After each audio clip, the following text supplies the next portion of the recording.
31 mai 1985. Une lycéenne de 17 ans rentre chez elle à Lexington, en Caroline du Sud. Elle s'arrête au bord de la route, près de la boîte aux lettres familiale, et disparaît en quelques secondes. Mais le plus terrifiant dans cette histoire, ce n'est pas seulement l'enlèvement. C'est que son ravisseur va appeler sa famille, encore et encore, jusqu'à transformer leur maison en véritable scène de torture psychologique. Cette histoire n'est pas celle d'un meurtre ordinaire. C'est l'histoire d'un prédateur qui jouait avec la police et qui a fini par se faire piéger par sa propre arrogance. Je vous lance un défi pour cette vidéo. Essayez de repérer à quel moment précis le tueur commet son unique erreur fatale. Si vous acceptez la mission et que vous aimez jouer les détectives avec moi, lâchez un pouce dès maintenant et activez la cloche pour ne rien rater. Parce que l'indice qui va le faire tomber, personne ne l'avait vu venir. Lexington, Caroline du Sud. Une petite ville paisible, le genre d'endroit où personne n'imagine qu'un prédateur puisse frapper en plein jour. Shari Faye Smith a 17 ans. Elle vit dans une famille très unie. Son père, Robert Smith, est pasteur. Ce 31 mai, il travaille dans son bureau à l'étage quand il voit, par la fenêtre, sa fille se garer près de la boîte aux lettres. Quelque chose d'aussi banal qu'aller chercher le courrier. Il retourne à ses papiers quelques instants. Mais quand il regarde à nouveau, la voiture est toujours là, moteur tournant, portière ouverte. Shari a disparu. Le pasteur Smith descend en courant. Il hurle le nom de sa fille. Shari souffrait de diabète. S'il lui était arrivé un malaise sans son traitement, chaque minute comptait. Alors il cherche d'abord tout près. Le fossé, l'entrée du chemin, les abords immédiats de la propriété. Mais Shari n'est nulle part. La police arrive et comprend vite que cette adolescente n'a pas juste fugué. Les recherches s'étendent, les volontaires affluent et l'angoisse se répand dans toute la communauté. 48 heures passent, puis 72 heures. Toujours rien. Et puis, le téléphone sonne. 3 juin, 2h30 du matin, 3 jours après la disparition de Shari. Le téléphone déchire le silence de la maison Smith.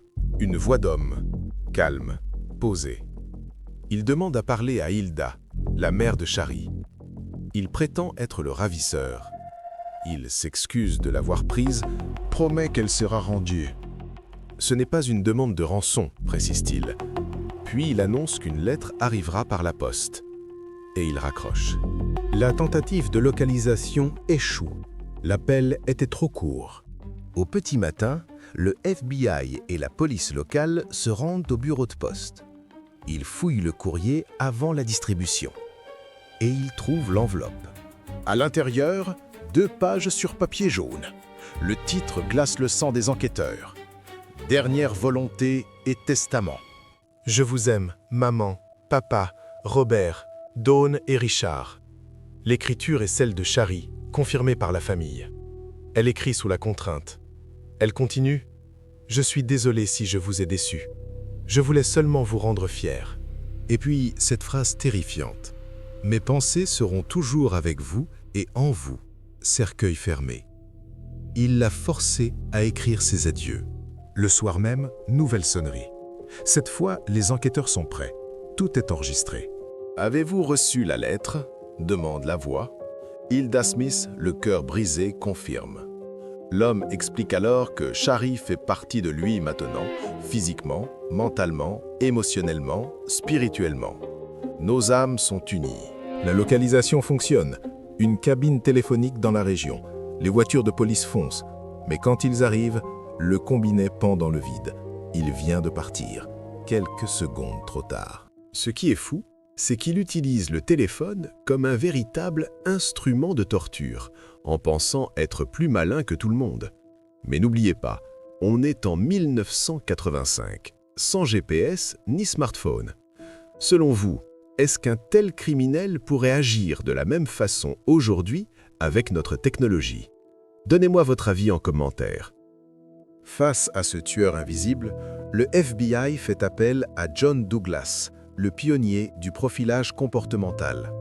En analysant les appels et la lettre, il dresse un portrait saisissant.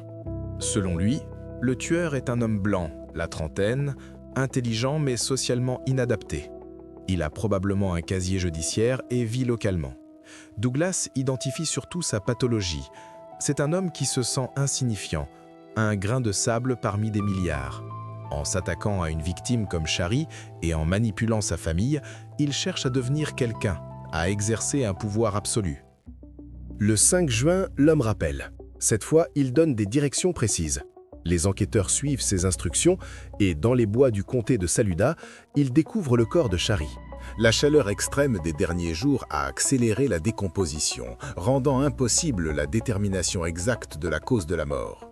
C'est exactement ce qu'il voulait, effacer les preuves. Mais l'horreur ne s'arrête pas là. Le 14 juin, 2 semaines après l'enlèvement de Shari, une petite fille de 9 ans et demi disparaît. Elle s'appelle Debra May Elmick. Elle a été enlevée devant sa maison en plein jour. Le tueur rappelle la famille Smith pour leur indiquer où trouver le corps de la petite Debra, découvert le 22 juin. Comme si tout cela n'était qu'un jeu. La Caroline du Sud est terrorisée. Un tueur en série est en liberté. La clé de l'énigme viendra de la science.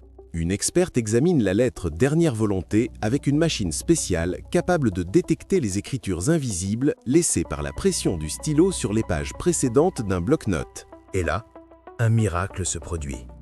Un numéro de téléphone apparaît en filigrane. Incomplet, mais suffisant pour remonter une piste. Ce numéro mène, via une série de déductions, à une maison en Caroline du Sud, gardée par un certain Larry Gene Bell, pendant que les propriétaires étaient en vacances. Larry Gene Bell, 35 ans, électricien, solitaire.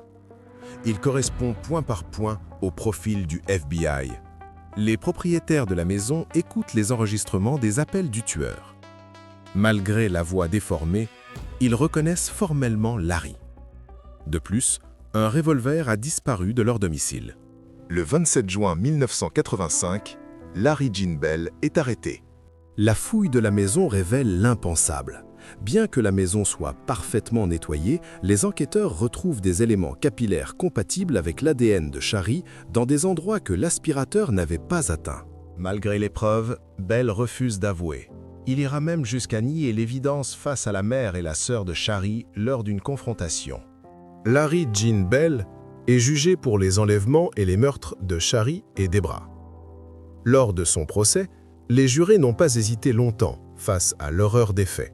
Il est condamné à mort. Le 4 octobre 1996, 11 ans après ses crimes, Larry Gene Bell est exécuté sur la chaise électrique. Il emporte ses derniers secrets dans la tombe sans jamais avoir montré de remords sincères. L'affaire de Shari et Debra a marqué l'histoire criminelle. Elle a validé l'importance cruciale du profilage criminel et des techniques forensiques avancées. Cette histoire vous a marqué? Alors mettez un pouce et abonnez-vous pour ne rater aucune de ces enquêtes qui ont changé l'histoire judiciaire.